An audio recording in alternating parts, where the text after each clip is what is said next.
Okay. My name is Maxwell. It is October 17th. It's about 2 p.m. I'm 24 years old. This is my first YouTube video about me and about um, trans things and transition things and my life. Hooray! I feel really weird and self-conscious making this because I feel like I watch YouTube videos of other folks talking about their experience with gender and about the trans experience and about all kinds of cool things. And I always think, wow, that person is cool and they have so many good things to say. And I love hearing them talk about themselves and about their experience. But I think that I feel like, what the hell is my experience? Like, who gives a shit, you know? Like, who cares? But something is telling me to make a video. And I think part of the reason I want to make this video is for myself, so that I can look back at this a year or two or 3 or 4 or 5 from now and see where I was at. And I've been journaling a lot lately, and journaling's nice, but my handwriting's really messy, and so sometimes I think just talking about things feels nice. Anyways, on with the show. So, for my first video, I was like, man, maybe I'll just talk about things, but then I realized that most people don't do that, I think, and I don't want to just go off on a tangent or make you watch a 30-minute long video. If you decide to watch this. So I decided that I'm going to talk a little bit about just my history and where I've been, and maybe a little bit of where I'm at currently. So like I said, my name is Maxwell, Maxwell K. Schneider, and I'm 24, and I'll be 25 in January. I identify as non-binary, transmasculine, and gender fluid, kind of all in one. If I could best describe my gender, it would be a really gay, flamboyant boy who is gender fluid and messes around with cross-dressing and gender stuff a lot. So I feel like my body doesn't fit me very well. I've always felt really bad in it, and it wasn't until a few years ago when I figured out, when I learned what transgender meant, that I realized, like, all of a sudden I was hit with this thing of like, holy shit, that's me, that's my life, that's it, that's exactly how I felt my whole life, and I didn't know that people felt that way, and I didn't know that I could feel that way, and that it was okay. But that's it. So part of where I'm at right now is I'm looking to move forward with physical transition things. I'm saving up for top surgery, and that's something that I've wanted for a long time. In November of 2013, I started talking about it with my parents, and I wanted to start raising money, and I wanted to move forward with it. And then I kind of, something told me like the timing wasn't right, and I just wasn't, I just didn't do it. And roller derby was a big part of that. I was like, I don't want to take time off of roller derby, and I don't want to take time off of training, and I just feel like I'm not quite ready. But I'm ready now, and I want to do it, and I feel really excited about it. So, on to my history now, if you are still watching and want to hear more about that. So, when I was a young person, I ran around with my brother and some of the neighborhood boys a lot, and hung out in my house and goofed around without a shirt on and with just pants on or with just underwear on. And I remember feeling like, that's normal. I'm just like my brother. Why wouldn't I be just like my brother? I feel just like my brother. You know, like I just was like, oh, our bodies really aren't that different. And I was like, this is what I'm going to be like when I get older. And I looked to, especially like Disney movies, like I thought Cocoam was really cool, and I wanted to be just like Cocoam from Pocahontas. And I thought the Beast was really cool, and I wanted to be like the Beast, like once he turns into like a human. And I remember just feeling like, oh yeah, that's me. Like I'm going to be like that when I get older. And feeling like, like my dad. Like, you know, like it was just normal. It was fine. And I wore a lot of my brother's old clothes. Or like my mom put me in like dresses with sunflowers on them, and then I wore my brother's old high tops, and I thought I looked really cool. And I just really struggled with like how to present when I was younger, and I wore a lot of like traditionally like boy clothes. Like I hate gendering clothes, like whatever, wear whatever you want. Who gives a shit? Like a dress is boy clothes too. Who cares? But anyways, I wore a lot of traditionally boy clothes, and I wore a lot of my brother's hand-me-downs, and I liked wearing those, and I felt really excited when I got to wear those. And I remember asking my mom a lot to shop in the boys section, and feeling like, oh yeah, like, why wouldn't I shop there? And my mom would be like, no, you need to shop in the girls section. And I was like, I don't like the things here as much. And sometimes I did, you know, like I was really into Limited Too for a while, and I was really into Delia's, and I was like, oh, this stuff is cool. But I think part of it is socialization and gender roles, and feeling like, oh, like this is like, as I got older, you know, I was like, oh, people are saying this is weird, or I need to dress a different way, or I need to present a different way. And so I explored that, and I tried, and sometimes it felt okay, and sometimes it felt not okay. Anyways, fast forward a little while, I hit puberty, and things got hard, like they do for most people who hit puberty and go through that, which is, I think, every human being for the most part. And so I developed an eating disorder when I was like 12, 13 years old. And I was hospitalized. And I was not hospitalized in the sense of like, oh, I need to go to this care facility. I was actually put into a hospital first. And that was because I was like really not eating anything for a while. It was like me and my mom would have showdowns at the kitchen table of like me sitting there for like hours and refusing to drink a glass of water because I didn't want to put on water weight, and I was afraid of it. And my mom being like, for Christ's sake, please just drink something. And I was like, no, you can't make me. I'm not going to. So we went to my primary care doctor, mostly against my will. Most things were against my will at that point in my life. So went there, got some blood work done. After things were like really bad, my mom was like, I really don't know what to do about this. And then I remember like one morning or afternoon or something, I was sleeping a lot, and I don't remember a lot of that time of my life. But I remember my parents kind of coming into my room and like waking me up, and me just being like, what the fuck, what do you want? And they were like, you have to go to the hospital right now. Like, we have to leave right now. And there was definitely a sense of urgency, and I was just like, why? Like, what are you talking about? And they were like, we have to leave. And I remember just at that point, I was so weak and so tired, and just, I couldn't even like be awake without feeling really tired, and like I couldn't sit up, and I couldn't do things for myself. And so I just kind of was crying, and at that point I think I knew like I'm on my way out of this world. And so I remember, I think they carried me to the car. I can't really remember, but I just remember crying a lot on the way there, and just being like, I don't have the energy to put up a fight anymore.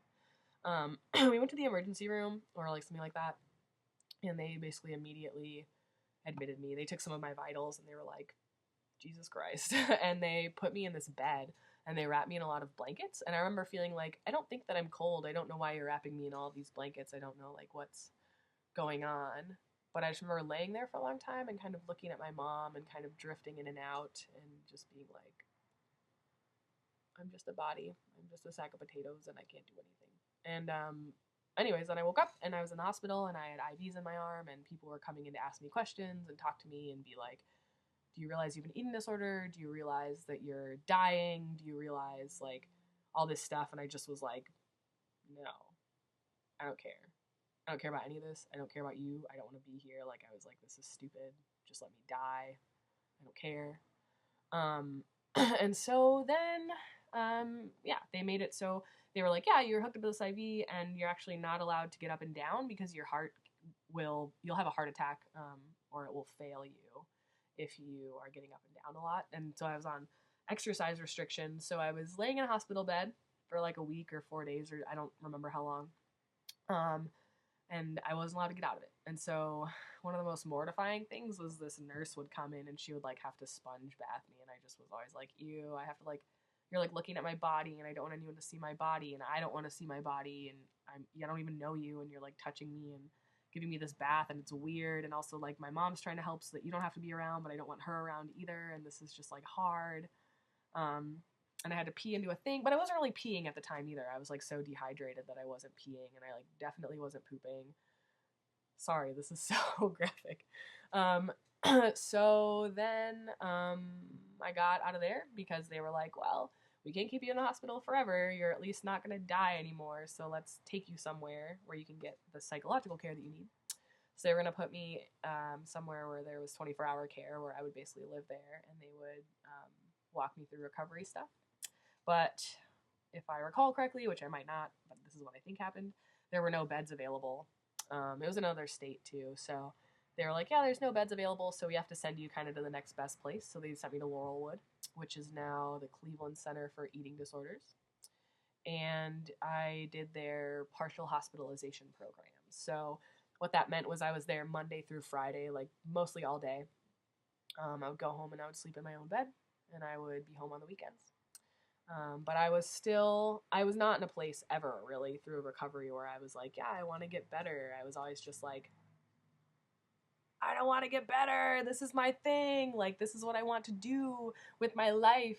And I hate you all, and you don't get it. And I don't want to give this up, and I'm not ready to recover. And I'm just here because they're making me be here, and I'm a minor, so I have to do what they say. So, and I still live with my parents, you know? And so, I was just there for a long time, and I wasn't going to school, and I was getting schoolwork sometimes to work on, but I wasn't going to school for a while. And I was going through that program, but I was still losing weight on the weekends because I was still restricting, and I was being non-compliant, if you will, and everyone hated it except for me. Well, I hated it too, but and then so I just like worked my way through that program really slowly because of my non-compliance and because of not wanting to get better.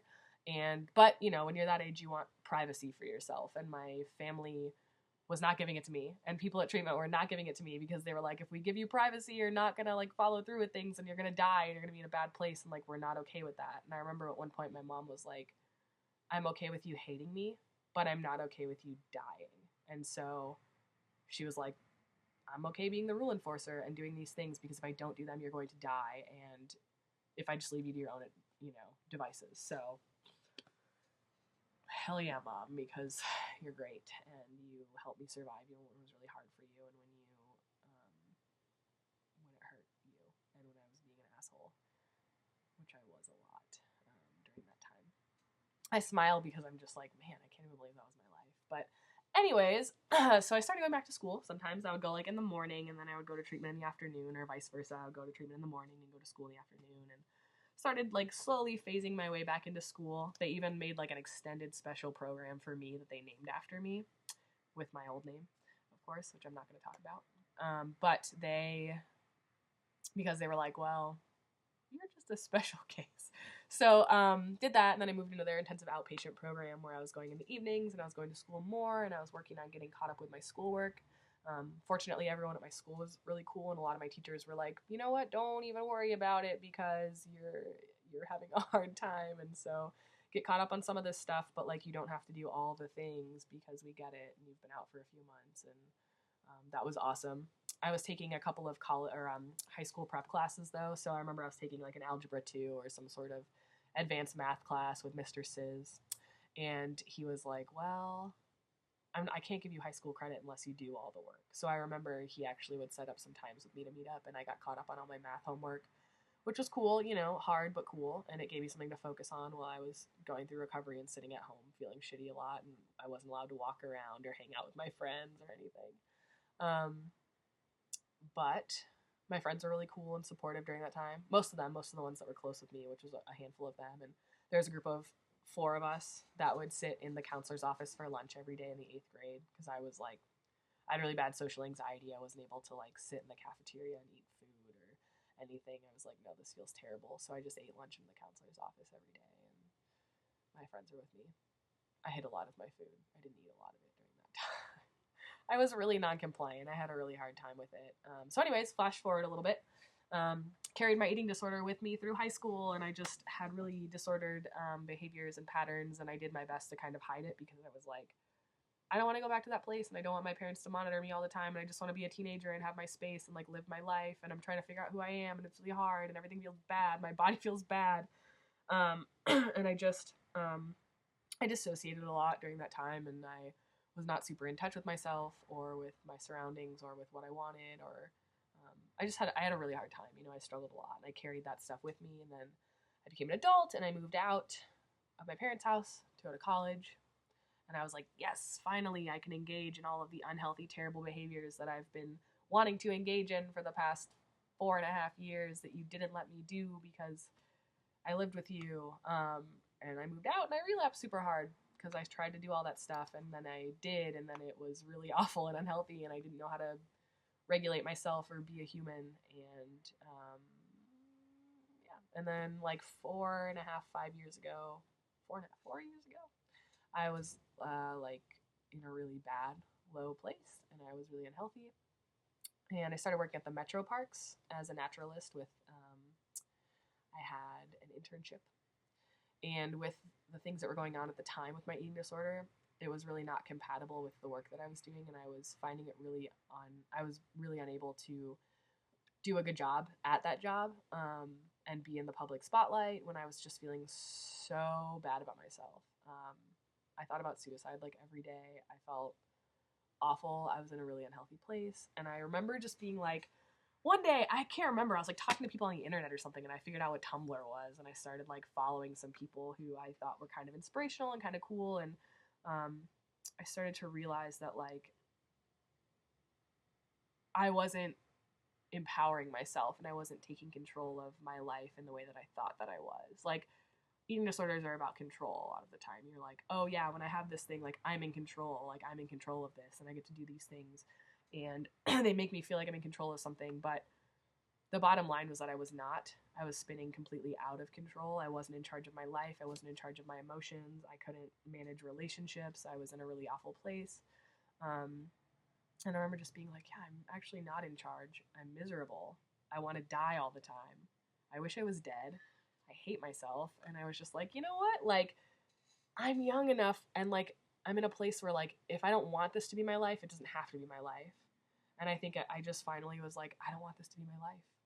I'm miserable, and it's terrible, and I hate it. And so I started to be like, this is still a problem, and I need to get it under control in a way that isn't reliant on eating disorder stuff and unhealthy like self-harm stuff. So I started working towards recovery. So the past like 4.5 years or so, I've been working on eating disorder recovery. And throughout that time, I started to figure out gender stuff, which has been really great for me because it's also been a thing where I'm like, oh, a lot of my eating disorder makes a lot of sense now to me in ways that it didn't before.